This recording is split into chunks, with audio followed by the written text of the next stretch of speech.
What's going on, guys? Unknown Player here, and today we have something very exciting, which is the brand new mission, full 10 minutes nearly of gameplay from Advanced Warfare. This is the mission that we're all waiting to see from E3. Of course, I'm going to be covering it right here, breaking it down, analysing it, pointing out some really cool things, and just generally discussing it. So feel free to leave your comments, your thoughts, suggestions in the comment section, and let me know your thoughts about this. Let me know what you think, what you want to see, what you're excited for, and if you do enjoy the video and find it informational, then do give the video a like rating, and be sure to subscribe to this channel. I'm going to be covering all the latest Advanced Warfare news and also Destiny very soon. Lots of exciting stuff while I'm out here in E3, and I can't wait to share more with you guys. It's so cool, all the stuff's being announced, being revealed, all these conferences and stuff like that. And so let's get into this Advanced Warfare mission. Obviously takes place in South Korea, in Seoul, in the year 2054 as the Marines, and you basically start off in this sort of aircraft, which very futuristic technology from the get-go, and it gets really crazy when you obviously crash into the building, and you can use your kind of exosuit strength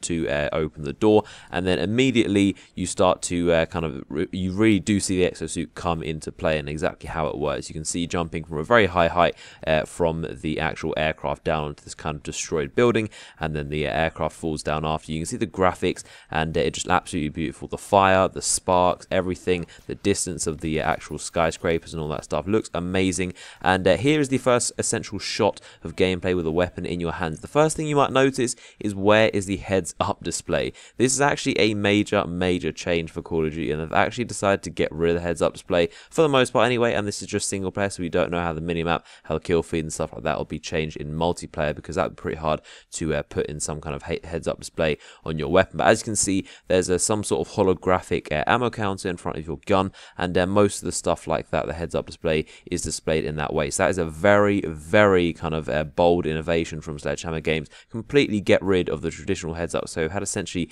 from like COD 4, and it's always been there. It's always been exactly the same, slightly look different theme with every game, but it's always been in that bottom right-hand corner, and now it's very different. But anyway, getting more into this gameplay, it gets very crazy. You can see the first bit of gunfire and what the kind of gun looks like when it sounds, and how it shoots, and how it looks, and how it feels, and all that stuff. And it reloads. This actually might be, I'm not 100% sure, but this might be one of the 3D printing rifles I've talked about in videos earlier on my channel.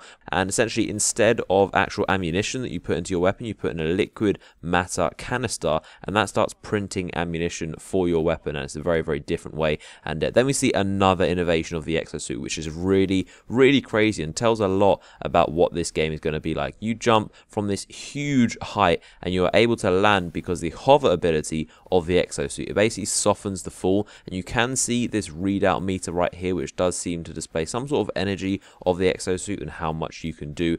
And you basically are able to fly down, and just before you hit the ground, you're able to kind of deploy these boosters which stop the obviously impact. So you can basically jump from very high heights. This obviously does beg the question from multiplayer, is this going to be a viable thing where you can survive very high fall damages? It's very possible, might be an attachment. Obviously the energy is going to be very limited, and but moving on, you can see more of this beautiful city with all the lighting, all the fires, all the craziness going on. Lots of aircraft, friendly and enemy going around, so it does look very crazy. And you kind of reunite with a lot more of the soldiers. They kind of tell you what's going on. And then after this huge kind of tank just steps over you, you get to see the first kind of bit of real gunfire, which gets really crazy. And it's really interesting to obviously see how you actually maneuver. You can jump very high on top of this bus right here, and the reticle, the red dot sight kind of reflex that you see, is very interesting. As I mentioned before, the way he reloads his gun is very different. I do believe this might be a 3D printing rifle, because he seems to kind of open some sort of chamber. It's very quick,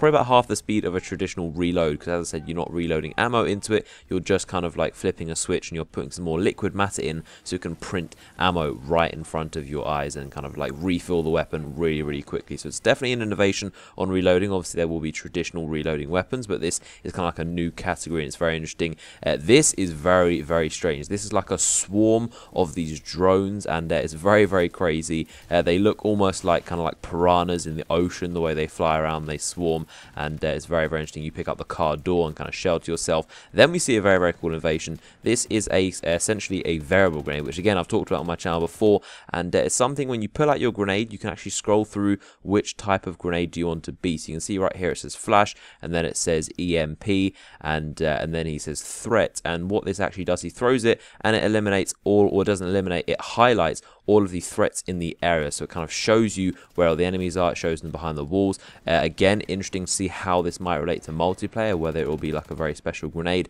how long it will last, whether you need a special perk or equipment to be able to see these people behind their walls. But it's a very, very cool thing. And also the single player right here, we can imagine this can be very, very helpful to be able to show all the enemies around. He does an exo jump, switches out to this shotgun kind of blaster thing, and this thing is very, very interesting. It shoots like this massive blast of like air almost, and it just literally blows the enemies away.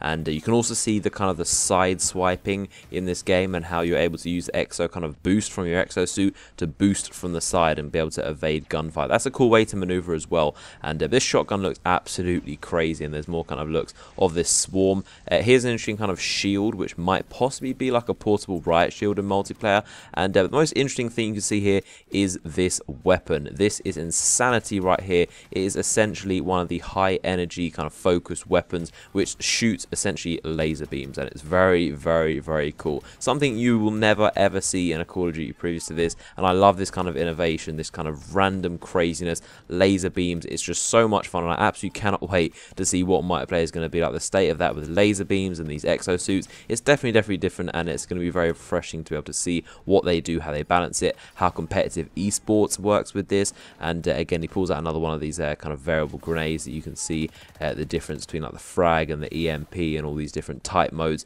And this one is very interesting. It seems to go up in the air, it hovers, it seeks an enemy, and then it goes straight after him.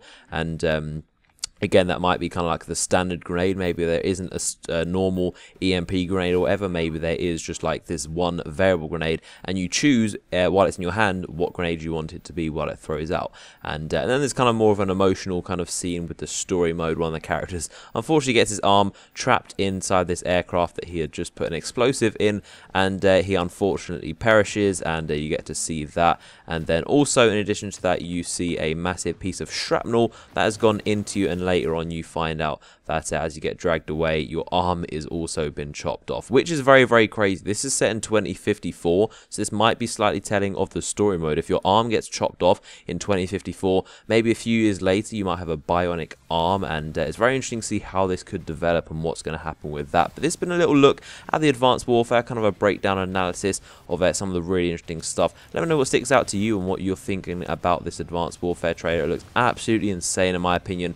Absolutely loving what they're doing with this, and it just looks so, so cool. Cannot wait to get hands-on, cannot wait to see multiplayer and more information about this game. Do be sure to subscribe to my channel if you want to see the latest kind of news and stuff like that. And you can also like the video if you found it informational, if you're excited for Advanced Warfare. I would recommend you follow me on Twitter. I'll put a link in the description to my Twitter, because obviously I'm at E3 and I'm doing lots of stuff, going to events, getting lots of information, and if I can't make a video on it, I'll be tweeting about it. So if you want some even more information about the stuff going on at E3, recommend you go follow me on Twitter. And as I hope you enjoyed the video, if you want to check out some cheap games, I'll leave a link to G2A in the description. You can pre-order games like Advanced Warfare on PC for very, very cheap, and also any other game that you're interested in. They do very, very cheap games over there and a reliable service too. So I'll leave a link of that in the description. Hope you enjoyed the video, and I'll see you guys later.